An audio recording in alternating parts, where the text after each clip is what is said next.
I sat on a wooden bench outside Vanderbilt University Hospital, clutching my hands together until my knuckles turned white. The spring air carried the sweet scent of blooming dogwoods, and sunlight danced on the glass facade of the hospital. Yet none of it reached me. My husband, Daniel Carter, was lying in the intensive care unit behind those walls, fighting for his life against an enemy we never saw coming. People passed by, their conversations soft and ordinary, and for a second, I wished I could be one of them. Just another woman enjoying a warm afternoon, laughing about where to grab dinner or what to plant in her garden. But I wasn't that woman anymore. My world had narrowed to a hospital room and the relentless beeping of medical machines. Daniel used to be unstoppable. He was the kind of man who would work a 12-hour day building custom furniture, then come home and still have the energy to cook dinner and ask me about my day. He had this way of smiling that made you believe everything would be okay, even when life felt heavy. He was my safe place, my steady ground, and now, watching him fade, I felt like I was standing on quicksand. 6 months ago, we thought we had a lifetime. We talked about vacations we couldn't afford yet, a bigger house for the kids we still dreamed of having, maybe even a dog. Then Daniel came home one night pale and exhausted, brushing off his fatigue as just a long day. But the tiredness lingered, deepened, and turned into unexplained bruises and nights when he struggled to catch his breath. The doctors said words that didn't seem real: autoimmune aplastic anemia. His own body was destroying his bone marrow, shutting down the very factory that made his blood. Without a stem cell transplant, they said, there was little hope. I tried to be strong in front of him, holding his hand and whispering, "We'll get through this." But every night, I cried alone in the bathroom, my sobs muffled by a towel. Because I knew something Daniel didn't. He didn't have family. He had grown up in foster care, never knowing his parents, never even knowing if he had brothers or sisters. And without close relatives, the odds of finding a donor match were almost impossible. We had joined the National Registry, but the doctors were honest. The wait could take months, maybe years, and Daniel didn't have that kind of time. Earlier today, when his doctor pulled me aside, his words gutted me. "Emily, we are running out of options. If we don't find a compatible donor soon," he didn't finish the sentence. He didn't have to. I knew what he meant. I sat there, tears streaming down my cheeks, feeling utterly useless. I was a nurse. I spent my life helping others heal, yet I couldn't heal the man I loved most. I thought about the life we had built together, our little wooden house on the edge of Nashville, the rocking chair he made for me on our first anniversary, the framed note he once wrote that still hangs by the kitchen door, "You are my always." The thought of losing him was unbearable, and still, deep down, a voice whispered that I might have to prepare for it. I hated myself for even thinking it, but grief had already started to coil its icy fingers around my heart. Then, as if the world wasn't cruel enough, I overheard something, a conversation that would change everything. I met Daniel on a night when life felt light and ordinary, long before hospitals and medical charts consumed our days. I had just finished my final exam at nursing school, exhausted but free, and my friends dragged me to a little cafe in downtown Nashville. It wasn't fancy, just an old brick building with worn wooden floors and the smell of roasted coffee that clung to everything. I remember him walking in like it was yesterday. He was carrying a paper bag of hardware from the local supply store, his jeans dusty from work, and there was this calmness about him, the kind of quiet confidence that makes you look twice. He smiled shyly when our eyes met and asked if the seat across from me was taken. We talked for 2 hours that night about everything and nothing, how he loved building furniture, how I wanted to work in pediatrics, how we both hated olives but loved peach cobbler. When he laughed, really laughed, his eyes crinkled in the corners, and something in me just knew. From that night on, Daniel became a constant in my life. He showed up with small surprises: a jar of honey from a roadside market, a wildflower bouquet wrapped in butcher paper, a new book because he remembered I'd once said I wanted to read it. He had a way of making the mundane feel like magic. 2 years later, We were standing under an old oak tree, saying our vows in front of family and friends. I wore my mother's pearl earrings, and Daniel cried openly when he saw me walking down the aisle. He wasn't the type of man who tried to hide emotion. He believed in showing love fully without hesitation. We moved into a small wooden house on the edge of town. A fixer-upper Daniel insisted he could handle himself. And he did. He spent weekends sanding floors, building shelves, and even crafted a rocking chair for me as an anniversary gift. That chair still sits on our porch, a silent witness to countless evenings of us rocking side by side, watching fireflies dance in the Tennessee twilight. Life felt full, even if it wasn't perfect. The only thing missing was children. We started trying soon after the wedding, expecting it to happen easily, like it seemed to for everyone else around us. But month after month, nothing changed. Doctors said my body wasn't cooperating, that I might never conceive naturally. We tried treatments, hormone shots, endless appointments, and eventually IVF. The first attempt failed. So did the second. With each negative test, I felt a little more broken, as if my body had betrayed both me and him. But Daniel, he never once blamed me. He would hold me on those nights when I cried until my head ached, whispering, "Emily, this doesn't change how much I love you." He even suggested adoption, talking excitedly about how many children needed homes, how we could still have a family. I wanted to be happy with that idea, I really did, but part of me still longed to see a child with his blue eyes and that crooked half-smile he wore when he was trying not to laugh. One day, after another failed cycle, I collapsed in his arms, apologizing through tears, saying, "You deserve a wife who can give you a family." He gently tilted my chin so I would meet his eyes and said, "Emily, I didn't marry you for children. I married you for you. You are my family." That was Daniel, steadfast, kind, and selfless. He could have been angry, resentful, even distant. Instead, he chose love every single time. Looking back now, I realize how those struggles prepared us for what was coming. The nights we held each other through disappointment, the dreams we reshaped together, they became the blueprint for surviving the storm that was about to hit. Because when Daniel fell ill, the world as we knew it collapsed. And yet, even lying there weak and pale, he still tried to be the strong one. He joked about hospital food, teased me about worrying too much, and told me we'd get through this, just like we'd gotten through everything else. But deep down, I knew this was different. This was life and death. And I wasn't ready to imagine a life without him. It started so quietly that we didn't even notice at first.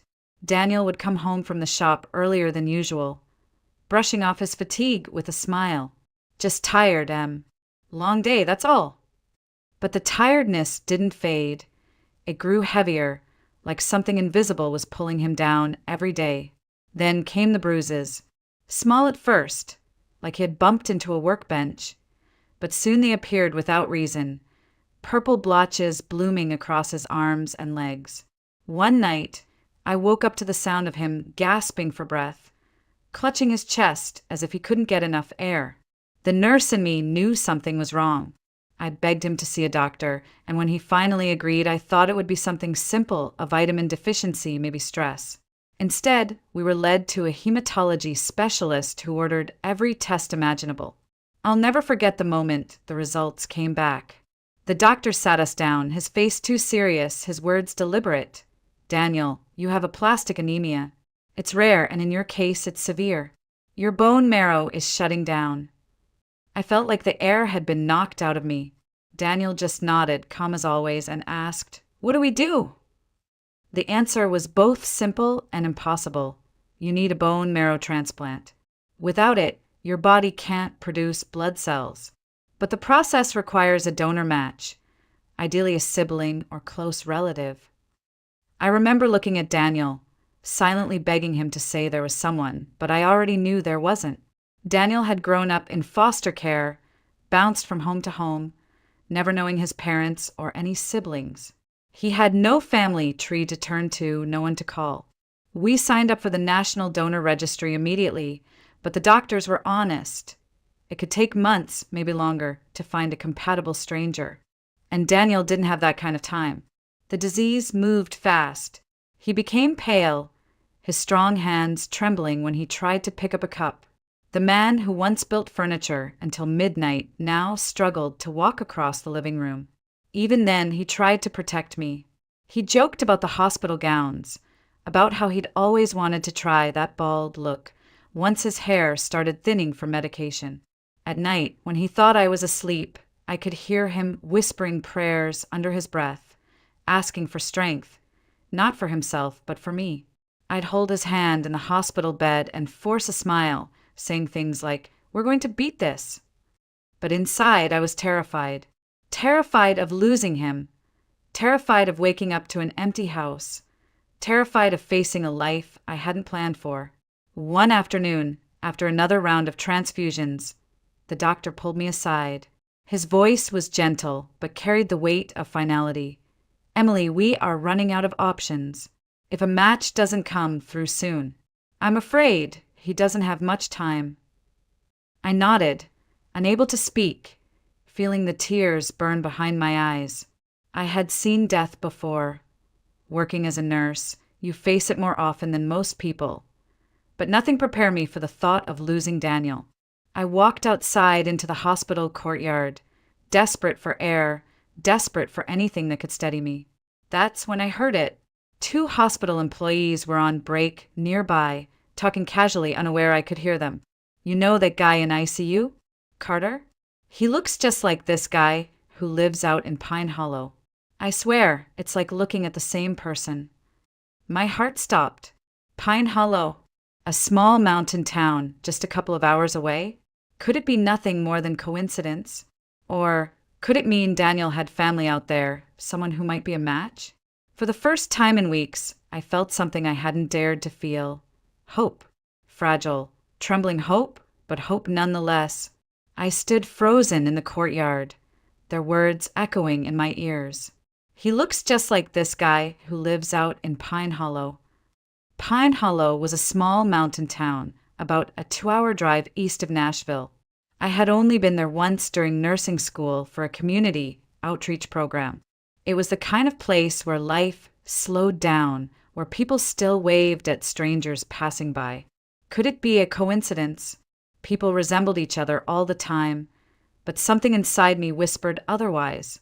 Daniel had grown up in foster care, abandoned at birth with no information about his family. He had spent years wondering if there was someone out there with his same eyes, his same crooked smile, someone who might actually share his blood. I remembered the time he almost tried to find his biological parents. We were sitting on our porch one summer night when he admitted, "Sometimes I think about looking for them, but what if they didn't want me then? Why would they want me now?"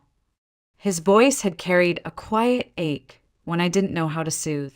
So he buried the thought, focused on building a life with me, choosing to believe that family was what you built, not what you were born into. But now, family wasn't just an abstract idea. It could mean the difference between life and death. That night, I barely slept. I sat at Daniel's bedside, holding his hand while the machines hummed softly. His skin was pale, his breathing shallow but steady. I whispered, "I'm going to fix this, Danny. I don't care what it takes." The next morning, I marched into work and filed for emergency leave. My boss, bless her heart, didn't ask many questions. She knew Daniel's situation and just hugged me before signing the form. I packed a bag, my heart pounding with a mix of dread and determination. I didn't even know the man's name, only that he lived in Pine Hollow and apparently looked like my husband. I had no plan, just a single picture of Daniel on my phone and a fragile thread of hope. Before leaving, I went to Daniel's room. He was awake, smiling faintly when he saw me. "You look like you're about to take on the world," he teased, his voice weak but warm. I kissed his forehead and whispered, "I might be." He tried to ask more, but I stopped him. "Don't worry about it, okay? Just rest. I'll be back before you know it." I wanted to tell him everything, about Pine Hollow, about the man who might be his family, but I couldn't risk giving him hope only to break it if it turned out to be nothing. The drive out of Nashville felt surreal. The highway gave way to winding country roads, fields of early spring wildflowers, and eventually the rolling hills of Pine Hollow. As I crossed the old wooden bridge leading into town, I whispered a silent prayer. Please let this be real. Let there be someone out there who can save him. I parked near a small general store and stepped out, clutching my phone tightly. The people here moved at a different pace, farmers loading feed sacks, an elderly woman sweeping her porch, kids riding bicycles on dusty streets. Every face I saw, I studied carefully, searching for some trace of Daniel's sharp jawline, his eyes, anything. I stopped at the general store and approached the clerk, a man in his 50s with kind eyes. Excuse me, I'm looking for someone. I don't know his name, but people say he looks like this. I showed him Daniel's photo. The man's eyes widened immediately. You're probably talking about Luke Henderson. Lives out by the cornfields on County Road 6. Yeah, he does look like that. My heart skipped. Could you give me directions? He did, and I thanked him before heading back to my car. My hands trembled on the steering wheel as I drove toward what might be the answer to every desperate prayer I'd whispered in the past few months. I didn't know if this Luke Henderson was actually related to Daniel, but I knew one thing for sure. I was about to find out. The road to County Road 6 was little more than a stretch of cracked pavement winding through tall pines and open fields. A soft drizzle began to fall, the kind that seemed to hang in the air like a fine mist, clinging to my windshield and blurring the edges of the horizon. I slowed as I spotted the mailbox with faded white letters. Henderson. The house behind it was old, weathered, and surrounded by a field of corn stubble and muddy tire tracks.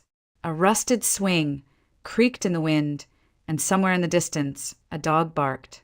For a moment, I sat in the car, gripping the steering wheel, my pulse thudding in my ears. What if I was wrong? What if I was about to knock on a stranger's door and make a fool of myself? But then I thought of Daniel, his frail hand clutching mine, his smile trying to hide the fear in his eyes, and I stepped out of the car. The wooden steps groaned as I climbed them. I knocked, lightly at first, then harder when no one answered. After a moment, the door creaked open. A man stood there, taller than I expected, broad-shouldered but slightly stooped, with dark blonde hair falling loosely over his forehead. His eyes my breath caught. They were the same piercing blue as Daniel's, the same shape, the same intensity. He blinked at me. Can I help you? His voice was deep, cautious, with a rough edge like someone who hadn't had to entertain strangers often. I held out my phone with trembling hands, showing him the picture of Daniel. This is my husband. His name is Daniel Carter. People said you look like him. The man frowned, staring at the screen for what felt like forever. His expression shifted, confusion, disbelief, and something almost painful. He rubbed the back of his neck. Well, I'll be damned, he looked at me again, softer now. Who are you? Emily. I'm his wife. He stepped aside. You better come in. The inside of the house was humble, wood floors, mismatched furniture, the faint smell of coffee and motor oil. He gestured to a chair. Sit. You're saying he's your husband. I nodded, clutching my bag in my lap. He's in the hospital. He's very sick. He needs a bone marrow transplant. They said he has no family, but then I heard about you and my voice broke. I had to come. The man, Luke Henderson, as I quickly learned, sat opposite me, leaning forward, elbows on his knees. He looked at the photo again, shaking his head slowly. I think he might be my brother. Those words hit me so hard I almost couldn't breathe. Your brother? Luke nodded. Our mom, she wasn't much of one, to be honest. She had a lot of kids, most with different fathers. When I was little, she had another baby, a boy. She said she wasn't keeping him, signed papers at the hospital and left him there. I was too young to do anything, but I never forgot. Always wondered what happened to him. He rubbed his face with both hands, his voice cracking. I didn't even know his name until now. My eyes blurred with tears. Daniel's been looking for family his whole life. He thought he was completely alone. Luke's jaw tightened, and he stood abruptly. I'll do it. The transplant. I don't even need to think about it. You do that. He's my brother. If there's a chance I can help him live, of course I will. He walked into the kitchen and returned with his truck keys. When do we go? For a second, I just stared at him, stunned by how quickly he'd made the decision. In my head, I had imagined convincing him, explaining the situation, maybe even begging, but there was none of that. It was like he had been waiting for this moment without even knowing it. We left Pine Hollow that evening, the rain now heavier, streaking the windshield as Luke drove behind me in his old pickup truck. My chest felt lighter for the first time in months. There was still fear, there was always fear, but now there was also something else. Hope that felt solid, like ground under my feet. When we arrived at Vanderbilt University Hospital, I led Luke through the sterile white halls to Daniel's room. Daniel was awake, propped up by pillows, his skin pale, but his eyes brightening when he saw me, then narrowing in confusion when they shifted to Luke. For a long moment, no one said a word. Daniel's mouth opened slightly, like he was staring at a ghost. Luke stepped forward, emotion thick in his voice. I think I'm your brother. Daniel blinked, tears welling instantly. My brother. I stood there, watching two men, strangers a day ago, brothers by blood, lock eyes as if recognizing something only they could feel. Daniel reached out a shaking hand, and Luke took it firmly. We'll talk later, Luke said softly, but right now I'm here to save your life. Luke's test results came back faster than I expected. The doctors wanted to expedite everything because Daniel's condition was deteriorating quickly. When the hematologist stepped into the waiting room with that soft, relieved smile, my knees nearly gave out. He's a strong match, she said. One of the best we've seen in a while. I turned to Luke, tears brimming in my eyes. Did you hear that? You're a match. You can save him. Luke's expression wavered between shock and determination. Then let's do it. When do we start? That night, Daniel and Luke finally had time to sit together. I stayed just outside the doorway for the first few minutes, giving them privacy, but I could still hear their voices. Low, emotional, hesitant at first, then warmer as minutes passed. Daniel's voice broke as he said, I used to dream about having a brother. I thought it was stupid, like dreaming about a house you'll never live in. But here you are, real. Luke chuckled, quietly, though his voice was thick. Guess life had other plans, huh? I'm sorry I wasn't there, Danny. I didn't even know. You don't have to be sorry, Daniel said, gripping Luke's hand with surprising strength for someone so weak.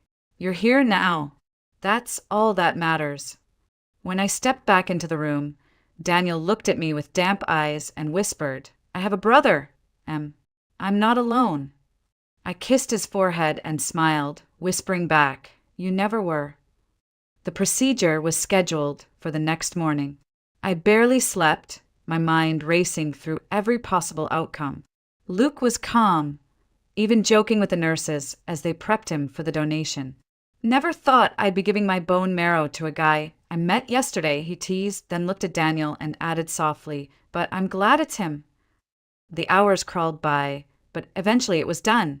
The transplant went smoothly, and Daniel was moved to a recovery room while the new stem cells began their life-saving work. I sat by his bed, holding his hand, feeling the warmth return to his skin. For the first time in months, his face had a hint of color. Luke came in later, looking tired but content, and Daniel reached out weakly to clasp his brother's arm. You just gave me a second chance, he whispered.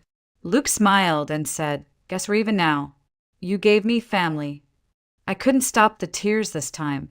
For months, I had carried so much fear, so much loneliness, but now, sitting there between these two men who had found each other against all odds, I felt something I hadn't dared to feel in so long, peace. Outside the window, Nashville's skyline shimmered under the late evening lights, and I thought about how quickly life could shift, from despair to hope, from loss to gain. sometimes in just a matter of days. For the first time in months, I allowed myself to breathe deeply and believe that Daniel might actually survive, and that we had been given a gift far greater than we had asked for. The days following the transplant felt like stepping into a new world, one where hope finally outweighed fear. Daniel's body responded well to the transplant. Each morning, I'd watch for the tiniest signs: a bit more color in his cheeks, a steadier tone to his voice, a stronger grip when he held my hand. Luke stayed nearby, sleeping on an old pull-out chair in the waiting area when the hospital rules didn't allow him to stay in Daniel's room overnight. He never complained. One evening, I brought him a cup of coffee and found him staring at Daniel through the glass, a look of quiet awe on his face. "He's really my brother," he said softly, as if still convincing himself. Daniel began to regain his strength slowly, and one crisp autumn afternoon, he took his first steps outside since the transplant. I walked beside him as he shuffled carefully along the hospital's garden path, sunlight flickering through the changing leaves. "I forgot how good fresh air feels," he whispered, squeezing my hand. A week later, Daniel was discharged, and we returned to our little wooden house on the edge of Nashville, this time with Luke following in his old pickup truck, a permanent addition to our lives. The house felt different now, fuller somehow, like I had been waiting for this reunion all along. In the weeks that followed, Luke became a regular presence. He and Daniel would sit on the porch in the evenings, sharing childhood memories, at least what little Daniel had of his foster homes, and Luke filling in gaps about their mother, their early years, the siblings Daniel had never met. One evening, Luke handed Daniel a small, worn pocket knife with their father's initials carved into the handle. "It's all I have left of him," Luke said quietly. "I want you to have it." Daniel held it with shaking hands, tears slipping silently down his cheeks. The community of Pine Hollow sent cards, prayers, even casseroles when they heard what had happened. People I'd never met sent notes like, "Family is everything. Hold each other close." There was something profoundly healing about strangers caring enough to reach out.